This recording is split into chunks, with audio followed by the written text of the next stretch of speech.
Hello बच्चों, कैसे हो आप। चलिए आज हम देख लेते हैं BSc six semester geology paper second unit 5 के वो सारे के सारे most important multiple choice question जो इस साल एग्जाम पेपर में आने वाले हैं। यूनिट 5 का नाम है इफेक्ट्स ऑफ क्लाइमेट चेंज और पेपर सेकंड का नाम तो आपको याद आई, ecology, ethology, environmental science and wildlife. चलिए देख लेते हैं यूनिट 5 के वो कौन कौन से most important multiple choice question हैं जो इस साल एग्जाम पेपर में फंस सकते हैं। तो क्वेश्चन फर्स्ट मैंने लिया है, भोपाल गैस त्रासदी कब हुई थी। वेरी वेरी इंपॉर्टेंट क्वेश्चन, हर साल एग्जाम पेपर में पूछा जाता है, चाहे आप किसी भी यूनिवर्सिटी के क्यों ना हो। जिन बच्चों को हिंदी में पढ़ना है हिंदी में पढ़ लो, जिन बच्चों को इंग्लिश में पढ़ना है वो इंग्लिश में पढ़ सकते हैं। When did the Bhopal gas tragedy occur, B पे आप टिक लगाओ, 1984 में हुई थी। ठीक है, चलिए अगला क्वेश्चन देख लेते हैं। क्वेश्चन नंबर 2 है, भोपाल में यूनियन कार्बाइड की कीटनाशक संयंत्र से कौन सी गैस लीक हुई थी। कौन सी गैस लीक हुई थी।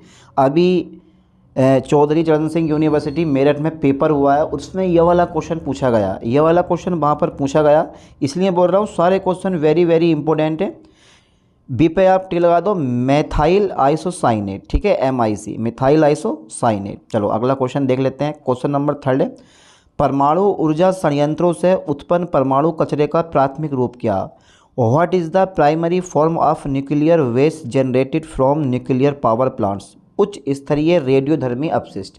देखो कुछ क्वेश्चन तो ऐसे होते हैं जिनका ऑप्शन पढ़ते पढ़ते आंसर आपके दिमाग में आ जाएगा, समझ गए। लेकिन कुछ क्वेश्चन ऐसे होते हैं जो पढ़ने के बावजूद भी गलत ही टिक लगा कर आते हैं। चलो अगला क्वेश्चन देख लेते हैं। 3 माइल आइलैंड दुर्घटना कब घटी। वेरी वेरी इंपॉर्टेंट क्वेश्चन, कई बार एग्जाम पेपर में पूछा गया। 3 माइल आइलैंड दुर्घटना कब घटी, तो वो घटी थी 1976 में। ए पे टिक लगा दो, कब घटी थी, 1976 में। अच्छा कहाँ घटी थी, कहाँ घटी थी। 3 माइल आइलैंड घटना यानी कि 3 माइल आइलैंड दुर्घटना अमेरिका के किस राज्य में हुई थी, तो वो हुई थी, सी पे टिक लगाओ, पेंसिल्वेनिया। ठीक है, Pennsylvania is a right option. चलो आगे देखते हैं अगला क्वेश्चन। क्वेश्चन नंबर 6 है, वेरी वेरी इंपॉर्टेंट क्वेश्चन, कई एग्जाम पेपर में यह वाला क्वेश्चन पूछा गया। चेरनोबिल आपदा कब घटित हुई। चेरनोबिल आपदा कब घटित हुई, सी पे आप टिक लगा दो, 1986 में चेरनोबिल आपदा घटित हुई। अच्छा कारण क्या था, किस देश में हुई, चलो देश भी लिखा हुआ है। चेरनोबिल आपदा किस देश में हुई, यूक्रेन में हुई। बी पे आप टिक लगा दो, कब घटी, 1986 में, किस देश में हुई, यूक्रेन में हुई। ठीक है, अब आगे देखते हैं क्वेश्चन, जरा सबर रखो। क्वेश्चन नंबर 8 है, क्योटो प्रोटोकॉल एक अंतर्राष्ट्रीय संधि है जिसका उद्देश्य निम्न को करना है। The Kyoto protocol is an international treaty aimed at ध्वनि प्रदूषण, भूमि क्षरण, जलवायु परिवर्तन, ध्वनि प्रदूषण। तो क्या लग रहा है, सी पे आप टिक लगा दो, जलवायु परिवर्तन, क्लाइमेट चेंज। ठीक है, क्योंकि हमारा चैप्टर का नाम भी यही है। क्वेश्चन नंबर 9 देखते हैं, चेरनोबिल आपदा में किस प्रकार की परमाणु सुविधा शामिल थी। What type of nuclear facility was involved in the Chernobyl disaster. Okay okay okay okay okay, परमाणु ऊर्जा षड्यंत्र, परमाणु अनुसंधान रिएक्टर, परमाणु हथियार सुविधा थी, या फिर परमाणु अपशिष्ट भंडारण स्थल था। तो राइट ऑप्शन ए पे टिक लगा दो, न्यूक्लियर पावर प्लांट। ठीक है, न्यूक्लियर पावर प्लांट, ए पे आप टिक लगाओ। चलिए अगला क्वेश्चन देखते हैं। क्वेश्चन नंबर 10 है, प्रदूषकों को हटाने के लिए जैविक जीवों का उपयोग करने की प्रक्रिया कहलाती है। The process of using living organism to remove pollutants is called, कहलाती बायोमेडिएशन। मेरे ख्याल से राइट ऑप्शन होना चाहिए, बी पे टिक लगाओ, बायोमेडिएशन। चलिए 60 क्वेश्चन कुछ कुल मैंने आज इस लेक्चर में लिए हैं, और 60 क्वेश्चन ज़्यादा नहीं होते हैं। और आपको पता भी है कि यार यूनिट 5 के 10 से 12 क्वेश्चन या 8 से 10 क्वेश्चन आपके एग्जाम पेपर में आते हैं, और वो यहीं से आएंगे, तो फिर पढ़ने में क्या जा रहा है। PDF फाइल चाहिए मैं भेज दूंगा आपको, डरो मत, घबराओ मत, क्योंकि मैं आपके साथ हूँ यार। 11वां देखते हैं, वायु में निम्नलिखित में से कौन सी गैस प्रतिशत में सबसे अधिक है। Which of the flowing gases is highest in percentage in the air. तो नाइट्रोजन गैस 78% पाई जाती है, दूसरे नंबर पर ऑक्सीजन गैस होती है, यहाँ पे नाइट्रोजन गैस पर टिक लगा दो। क्वेश्चन नंबर 12 देखते हैं, कौन सी बायोगैस का प्राथमिक घटक है। बायोगैस का प्राथमिक घटक जो होता है ना, वो ये मेथेन होता है। 55 से 75% तक मेथेन गैस पाई जाती है, यानी कि बायोगैस में सबसे अधिक मात्रा में। वायु में ऑक्सीजन का प्रतिशत कितना है। What is the total percentage of oxygen gas in the air, 21% है। ठीक है, लगा दो, कोई दिक्कत नहीं। वायु में नाइट्रोजन का परसेंट कितना है भाई, सी पे आप टिक लगा दो। What is the total percentage of nitrogen gas in the air, 78%। चलिए क्वेश्चन नंबर 15 देख लेते हैं। निम्नलिखित में से किस गैस को ग्रीन हाउस गैस कहा जाता है। ये एक ऐसा क्वेश्चन है, इस ग्रीन हाउस गैस के जो क्वेश्चन है ना ग्रीन हाउस प्रभाव के, वो यूनिट 4 में भी हैं बहुत ज़्यादा, ठीक है। अगर यूनिट 4 के सारे एमसीक्यू कर लोगे तो ये क्वेश्चन आपके लिए बहुत ईजी है। यहाँ पे कार्बन डाइऑक्साइड पर टिक लगा दो, यानी कि ए और सी दोनों, यहाँ पे कार्बन डाइऑक्साइड पर टिक लगा दो, जो राइट ऑप्शन सबसे ज़्यादा यही जिम्मेदार है। क्वेश्चन नंबर 16 देखते हैं। ग्लोबल वार्मिंग का मुख्य कारण क्या है। ग्लोबल वार्मिंग का मुख्य कारण क्या, ग्रीन हाउस इफेक्ट का नाम सुना है आपने, ग्रीन हाउस इफेक्ट, बस यही राइट ऑप्शन है, ठीक है, यानी कि ग्रीन हाउस इफेक्ट। जैव आवर्धन क्या है, व्हाट इज़ बायोमैग्निफिकेशन, जैव आवर्धन क्या है, growth of plants in A controlled environments, या खाद्य श्रृंखला में ऊपर जाने वाले जीवों में विषाक्त पदार्थों का संचय, ये जलीय पारिस्थितिक तंत्र में प्रकाश संश्लेषण की प्रक्रिया, मिट्टी में कार्बनिक पदार्थों का अपघटन। तो जैव आवर्धन क्या है, ये क्वेश्चन वेरी वेरी इंपॉर्टेंट है, कभी भी पूछा जा सकता है, ये ध्यान देना। क्वेश्चन ही कुछ इस टाइप का है, व्हाट इज़ द बायोमैग्निफिकेशन। तो यार इसका राइट ऑप्शन कौन सा होना चाहिए, बताओ जल्दी बताओ फटाफट। बी पे आप टिक लगा दें, खाद्य श्रृंखला में ऊपर जाने वाले जीवों में विषाक्त पदार्थों का संचय। चलिए क्वेश्चन नंबर 18 देखते हैं। ध्वनि प्रदूषण वन्य जीव को कैसे प्रभावित करते हैं। तो देखो आगे इतने बड़े ऑप्शन हैं, क्योंकि हिंदी इंग्लिश दोनों में है तो ऑप्शन आपको बड़े लग रहे हैं। बी पे टिक लगाओ, भोजन और संभोग व्यवहार को बाधित करता है। चलिए क्वेश्चन नंबर 19 देखते हैं। प्योर थ्योरी है, निम्नलिखित में से कौन सा पदार्थ आमतौर पर जलीय पारिस्थितिक तंत्र में जैव आवर्धन से जुड़ा होता है। Which of the flowing substance is commonly associated with the biomagnification in aquatic ecosystems. तो कौन सा पदार्थ है आमतौर पर जलीय पारिस्थितिक तंत्र से जुड़ा होता है। ऑक्सीजन, नाइट्रोजन, पारा, कार्बन डाइऑक्साइड। तो सी पे आप टिक लगा दें, पारा इज़ अ राइट ऑप्शन, ठीक है, यहाँ पे पारे पे टिक लगा दें। क्वेश्चन नंबर 20 देखो जरा एक बार। किस पोषी स्तर में जैव आवर्धन सबसे अधिक स्पष्ट होता है।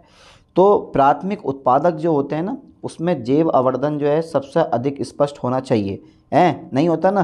तो ये जो राइट ऑप्शन है वो तृतीय है, तृतीय उपभोक्ता इज़ द राइट ऑप्शन, ठीक है। चलिए 21 देखते हैं। किस प्रकार के प्रदूषकों का जैव आवर्धन होने की अधिक संभावना। Which types of pollutants are more likely to undergo biomagnification. देखो बायोमैग्निफिकेशन से एक दो क्वेश्चन 101% एग्जाम पेपर में रखे हुए मिलेंगे, पक्का आप देख लेना पेपर उठा के, ठीक है। आती आता क्वेश्चन है इसका, भोपाल गैस प्रसिद्धि कब हुई, कहाँ हुई, कौन सी गैस बाहर निकली, ठीक है। ये सब एग्जाम पेपर में क्वेश्चन आते हैं। अगर ये लेक्चर पढ़ लिया ना तो 8 से 10 क्वेश्चन आपके इस यूनिट के कवर हो जाएंगे, यानी कि इस यूनिट से 8 से 10 क्वेश्चन आपके एग्जाम पेपर में आएंगे, या जितने भी 10 क्वेश्चन आए, 11 क्वेश्चन आए, जितने भी आए सब के सब यहीं से कवर हो जाएंगे आपके इस यूनिट के। तो किस प्रकार के प्रदूषकों का जैव आवर्धन होने की अधिक संभावना है।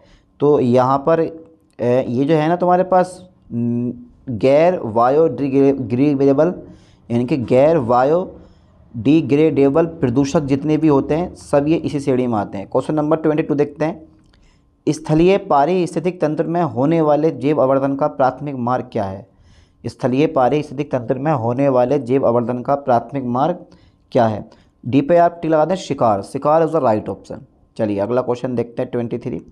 कौन सा पर्यावरणीय कारक प्रदूषकों को जैव आवर्धन में योगदान दे सकता है। कौन सा पर्यावरणीय कारक प्रदूषकों को जैव आवर्धन में योगदान दे सकता है। पर्यावरणीय कारक प्रदूषकों को जैव आवर्धन में योगदान दे सकता है। कम तापमान, तीव्र पोषक चक्र, धीमी अपघटन दर या उच्च जैव विविधता, ठीक है। इंग्लिश वाले इंग्लिश में पढ़ लो, जल्दी बताओ फटाफट तेजी से। राइट ऑप्शन डी पे टिक लगाओ, धीमी अपघटन दर, ठीक है। चलो क्वेश्चन नंबर 24। जैव आवर्धन की प्रक्रिया में अपघटक क्या भूमिका निभाते हैं। तो अपघटक का काम क्या होता है, चाहे वह उत्पादक हो या आपके उपभोक्ता हो, सबके मृत शरीर को खाकर गलाना, यानी कि पोषक तत्वों के रूप में मिट्टी में संचित कर देना। जल्दी बताओ क्या राइट ऑप्शन कौन सा होना चाहिए। 24 का राइट ऑप्शन जल्दी बताओ। तो यहाँ पर बे प्रदूषकों को हानि रहित पदार्थों में तोड़ देते हैं, ए पे टिक लगा दो, ठीक है। एक काम तो होता है। बायोडिएशन यानी कि बायोरेमेडिएशन क्या है। व्हाट इज़ द बायोरेमेडिएशन, वह क्या बात है। बायोरेमेडिएशन क्या है। What is the bioremediation. तो बायोरेमेडिएशन क्या होती है, बी पे आप टिक लगाएं, पर्यावरण प्रदूषकों को साफ करने के लिए जीवित जीवों का उपयोग। ठीक है, ओके। क्वेश्चन नंबर 26 देखते हैं, फाइटोमेरिएडिएशन, फाइटोरेमिएडिएशन ये क्या है, जल्दी बताओ बेटा। फाइटो रेमिडिएशन में पौधों की प्राथमिक भूमिका क्या है, पौधों की प्राथमिक भूमिका क्या है। सी पे आप टी लगाएं, प्रदूषकों को जमा करना। ठीक है, सबके अपने अपने काम अलग अलग हैं। बायो रेमेडिएशन में बायो ऑर्गेनोमेटेशन क्या है, what is the bioremediation, यानी कि what is the bioaugmentation in bioremediation. अरे वाह क्या बात है यार, वाह क्या बात है, देखा जाता है यही तो। ए पे टिक लगा दो, पर्यावरण में आनुवांशिक रूप से संशोधित जीवों का प्रवेश। ठीक है, ए पे टिक लगा दो। चलिए question number 28, in situ bioremediation का लक्ष्य क्या है, what is the goal of in situ bioremediation. Very very important question है, कई बार एग्जाम पेपर में आया हुआ क्वेश्चन है ये वाला, समझ गए। सी पे आप टी लगाओ, प्रदूषकों को उनके मूल स्थान पर उपचार करना। ठीक है, चलो कोई दिक्कत नहीं। क्वेश्चन नंबर 29, बायोरेमेडिएशन को किस पर्यावरणीय साधन में लागू किया जाता है, बायोरेमेडिएशन को किस पर्यावरणीय साधन में लागू किया जाता है। तो ए पे आप टी लगाएं, एयर में लागू किया जाता है। ठीक है, चलिए क्वेश्चन नंबर 30, बायोरेमेडिएशन में बायोवेंटिंग का क्या महत्व है, what is the importance of bioventing in bioremediation. तो राइट ऑप्शन सी पे आप टिक लगा दो, is the right option C number. वायु संचार के माध्यम से मिट्टी में सूक्ष्मजीवी गतिविधि को बढ़ावा देना, सी पे आप टिक लगा दो। क्वेश्चन नंबर 31, फाइटोरेमेडिएशन में एजेंट है, agent in phytoremediation are, agent in phytoremediation are. तो फाइटोरेमेडिएशन में एजेंट है, एजेंट इन फाइटोरेमेडिएशन आर। 31 का राइट ऑप्शन बी पे टिक लगा दो आप, पौधे, plants is the right option. चलिए 32 देखते हैं, निम्नलिखित में से कौन सा प्रदूषक मिट्टी के अम्लीकरण से जुड़ा है, यानी कि निम्नलिखित में से कौन सा प्रदूषक मिट्टी के अम्लीकरण से जुड़ा है। Which of the flowing pollutants in associate with the soil acidification. तो मिट्टी के अम्लीकरण से जुड़ा है, सल्फर डाइऑक्साइड तो नहीं है, ए भाई, बी पे आप टी लगा दो, सल्फर डाइऑक्साइड, यही अम्लीय वर्षा का निर्माण करता है। 33 देखते हैं, जलवायु परिवर्तन के लिए उत्तरदायी मुख्य ग्रीन हाउस गैस कौन सी है, इस सबको पता, carbon dioxide is the right option. 34 देखते हैं, अम्लीय वर्षा मुख्यतः वायुमंडल में किन गैसों के छोड़े जाने के कारण होती है, कार्बन, सल्फर डाइऑक्साइड और नाइट्रोजन के ऑक्साइड, बी पे आप टिक लगा दो। 35 देखते हैं, कार्बन क्रेडिट का प्राथमिक उद्देश्य क्या हो, what is the primary objective of carbon credits. बहुत दमदार और शानदार क्वेश्चन है, फटाफट तेजी से राइट ऑप्शन बता दो, सी पे आप टी लगा दो, ग्रीन हाउस गैस उत्सर्जन को कम करना। एक दो क्वेश्चन यहाँ से कंफर्म है, यानी कि ग्रीन हाउस गैस के भी एक या दो क्वेश्चन आपसे पूछे जाएंगे पक्का। चलिए 36 पहले क्वेश्चन पढ़ो, फिर उसका आंसर अपने माइंड में लेकर आओ। किस अंतर्राष्ट्रीय समझौते ने कार्बन क्रेडिट की अवधारणा पेश की, क्योटो प्रोटोकॉल, पेरिस समझौता, मॉन्ट्रियल प्रोटोकॉल, रियो पृथ्वी शिखर सम्मेलन। तो यहाँ पर जो ये ए नंबर है ना, क्योटो प्रोटोकॉल, यही जो है वो कार्बन क्रेडिट की अवधारणा को पेश करता है। ठीक है, यानी कि ए पे आप टिक लगा दें। 37 देखो, क्वेश्चन की लेंथ थोड़ी सी बड़ी है, किस प्रक्रिया में वायुमंडल से कार्बन डाइऑक्साइड को अवशोषित करने के लिए पौधों का उपयोग किया जाता है। तो किस प्रक्रिया में वायुमंडल से कार्बन डाइऑक्साइड को अवशोषित करने के लिए पौधों का उपयोग किया जाता है। तो बी पे आप टी लगाओ, वन रोपण। ठीक है, अगला क्वेश्चन देख लेते हैं 38, ग्लोबल वार्मिंग उत्पन्न करने वाले ग्रीन हाउस प्रभाव का मुख्य सोर्स क्या है, ग्रीन हाउस प्रभाव का मुख्य सोर्स क्या है, यानी कि what is the main source of the greenhouse effects causes global warming.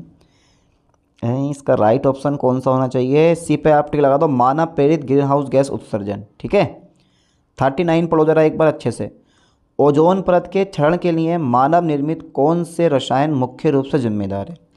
तो देखो, हम जो लोग यूज़ करते हैं ना, वो हम लोग यूज़ करते हैं फेरोन 11 12। अब सोच रहे होगे यार ये फेरोन 11 और 12 कहाँ यूज़ किए जाते हैं, फ्रीज होती है, एसी होती है, वहाँ पर इनका यूज़ होता है गैस के रूप में। जब वो लगातार चलते हैं तो वहाँ से एक हानिकारक गैस क्लोरोफ्लोरोकार्बन उत्पन्न होती है, जो पृथ्वी की सतह को, यानी कि 20 किलोमीटर पार स्थित समताप मंडल में ओजोन परत प्रेजेंट है, वहाँ पर जाकर उस पर अटैक करती है और धीरे धीरे होल लगातार करती जा रही है। तो ये क्लोरोफ्लोरोकार्बन का कहानी है। यहाँ पे देखो क्लोरोफ्लोरोकार्बन कहाँ पर है, CFC, सी पे आप टिक लगा दो, तो राइट ऑप्शन। ठीक है, चलिए 40 देखते हैं, चेरनोबिल परमाणु आपदा का प्राथमिक कारण क्या था। चेरनोबिल प्राथमिक आपदा कहाँ हुई, किस सन में हुई, ये मैंने ऊपर बता दिया आपको, किस देश में हुई ये बता दिया। अब इसका प्राथमिक कारण क्या था, प्राथमिक कारण, इस आपदा होने का प्राथमिक कारण क्या था, ये वेरी वेरी इंपॉर्टेंट क्वेश्चन है, ये वेरी वेरी इंपॉर्टेंट क्वेश्चन है। सीपेट लाओ, सुरक्षा परीक्षण के दौरान मानवीय त्रुटि। ठीक है। 41 देखते हैं, निम्नलिखित में से कौन सा एजेंट ताजमहल को पीला करने के लिए जिम्मेदार है। Which of the flowing agent in responsible for the yellowing of the Taj Mahal. Carbon, chlorine, sulphur dioxide, nitrogen dioxide. सी पे आप टिक लगा दो, सल्फर डाइऑक्साइड। देखो ये सिंपल सा क्वेश्चन है, क्योंकि ताजमहल का रंग लगातार फीका पड़ता जा रहा है, उसका रीज़न जितने भी ये वाहन होते हैं इनसे जो गैसें बाहर निकलती हैं वो है, और सबसे बड़ी जो गैस है वो ये सल्फर डाइऑक्साइड सबसे ज़्यादा जिम्मेदार। बंजर भूमि सुधार में मुख्य रूप से क्या शामिल है। बंजर भूमि को अगर सुधारना है तो वो कैसे सुधारोगे आप, कहने का मतलब ये है।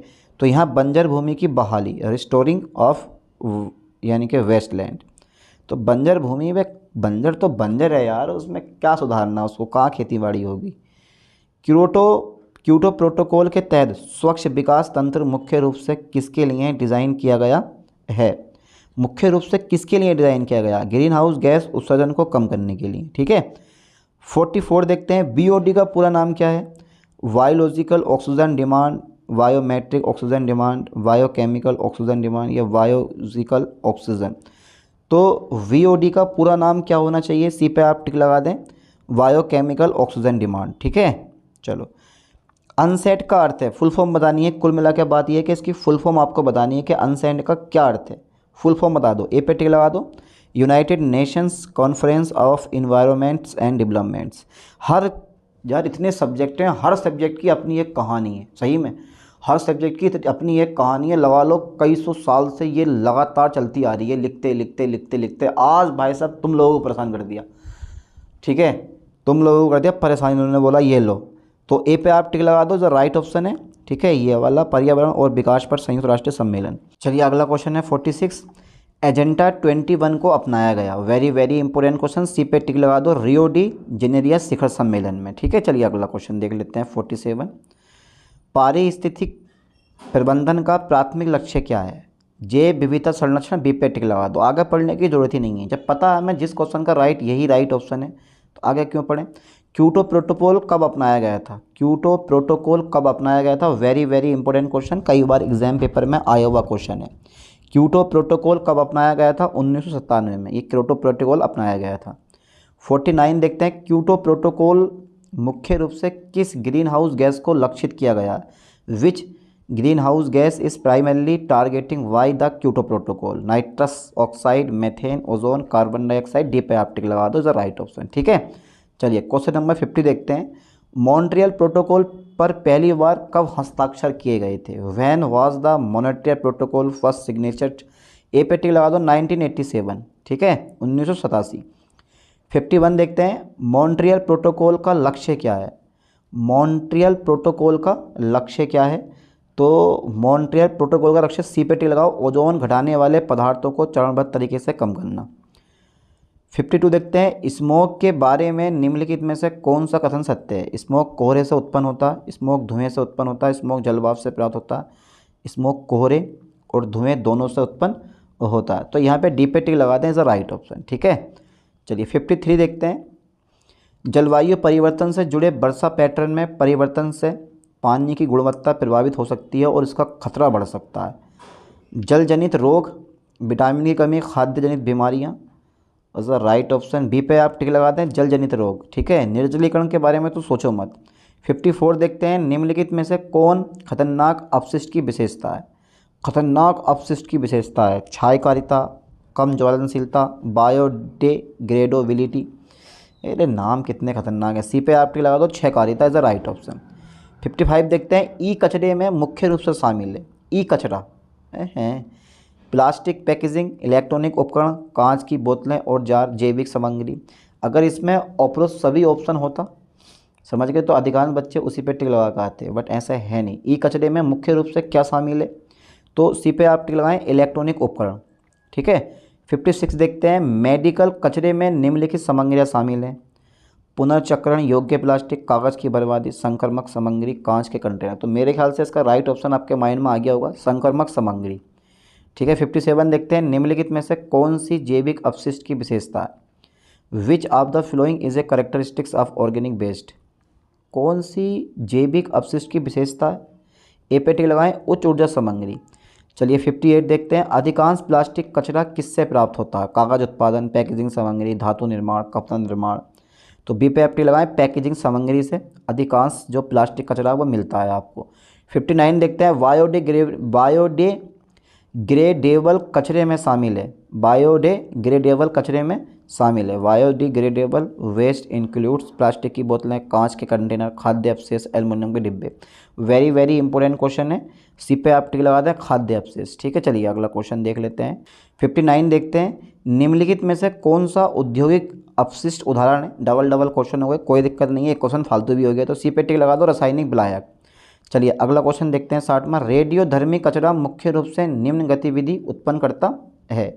निम्न गतिविधि उत्पन्न करता वो करता परमाणु ऊर्जा उत्पादन। ठीक है, बस ये जो है टोटल 60 क्वेश्चन आज हमने इस लेक्चर में कवर कर लिए हैं और यूनिट 5 के 60 क्वेश्चन आपको अच्छे से कवर कर लेने हैं, याद कर लेने हैं, क्योंकि आपके एग्ज़ाम पेपर में जो भी 9 से 10, 8 से 10 क्वेश्चन आपके एग्ज़ाम पेपर में फंसेंगे वो इन्हीं क्वेश्चन से आने वाले हैं। तो अच्छे से इन क्वेश्चन को याद करना, समझना। चलिए मिलते हैं नेक्स्ट वीडियो में नेक्स्ट लेक्चर के साथ। थैंक्स।